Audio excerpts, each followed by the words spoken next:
મારું નામ હાર્દિકભાઈ આહિર છે। અમારે રતનપુરા ગામમાં હું છેલ્લા લગભગ 8 વર્ષથી રહું છું।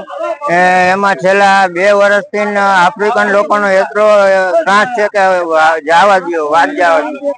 એ ન કરવાના ધંધા કરે, દારૂ પીવે, ડ્રગ્સ પીવે, દેહ વેપાર કરે।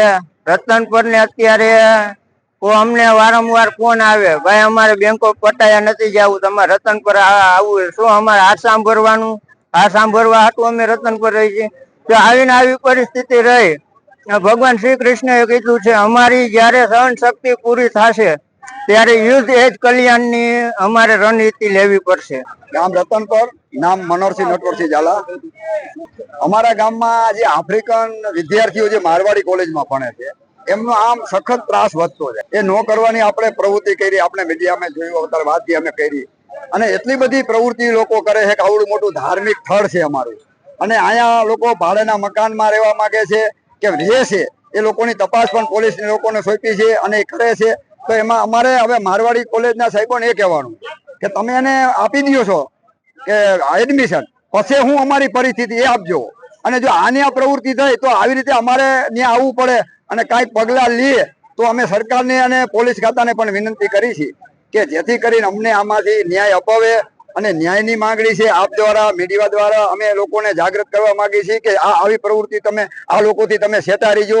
આની કોઈ આવતા નહીં। રિક્ષા વાળાને પણ એટલો ત્રાસ લોકો આપી દે છે, જે માંસ મટી જે અહીંયા ખાય છે, જેને આપણે પણ શ્રાવણ મહિનો આવી રહ્યો છે, આનો આપણે બંધ કરાવી, સરકાર પણ આનો નિર્ણય કરે કે આને બંધ કરી દેવું જોઈએ। તો એ લોકો જાહેરમાં આવી પ્રવૃત્તિ કરે છે, નો કરવાના ધંધા કરે છે, વાડીમાં જાય છે, એને ના પાડી છે, સમજતા નથી એની ભાષામાં આપણે શું કહેવા માંગે, અને સીધું ઉગ્ર વાતાવરણ કરે છે અને બોલવા માંડે। જો એને કાંઈ કહેવામાં આવે અને અતિ મારવામાં કાંઈ કરવા તો એ લોકો ફરિયાદ કરે તો એ શિક્ષકને અધિકારીને હિસાબે ફરિયાદ કરતા માણા લોકો પીવે।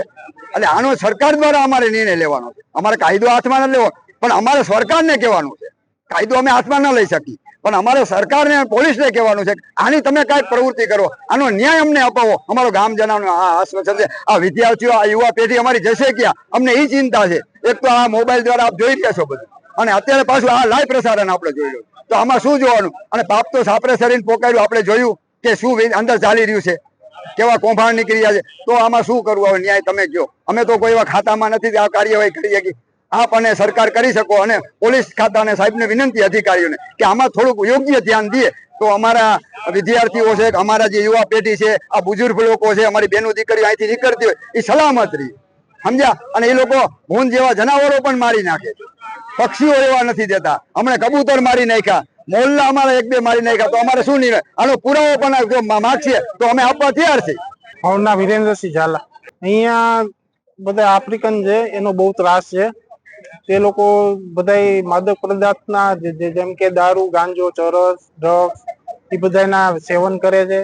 રાતના અહીંયા હાથમાં હાથ નાખીને ખુલ્લેઆમ નો કરવાના બધા અશ્લીલ હરકતો કરે છે, ચેક પ્રવૃત્તિ કરે છે, અને આ રેડ લાઇટ એરિયા જેવું બનાવી નાખ્યું છે આ ધાર્મિક સ્થળ ને। એ લોકોએ અહીંયા ધાર્મિક શ્રદ્ધાળુઓ આવતા પણ શરમાય છે, અહીંયા જવું કેમ કે અહીંયા આવું જોવા મળે છે આપને।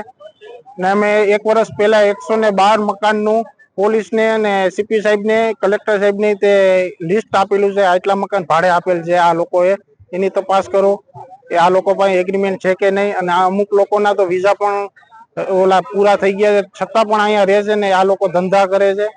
ને આ લોકો અઠવાડિયે 10 દિવસ અહીંયા રહે છે। અમદાવાદ, જલંધર, પંજાબ ત્યાં બધે આ બધા હેરફેર કર્યા રાખે છે આવી રીતના। ઓલી બધી છોકરીઓ આમ આવે છે ને આની બધી આમ જાય છે, એટલે આ બહુ જ અમને મુશ્કેલી થાય છે ગામજનોને। અમારી એક જ માંગ છે કે અહીંથી આફ્રિકન લોકોને કાઢે અને અહીંયા અમે શાંતિથી રહી શકીએ બધા ગ્રામજનો।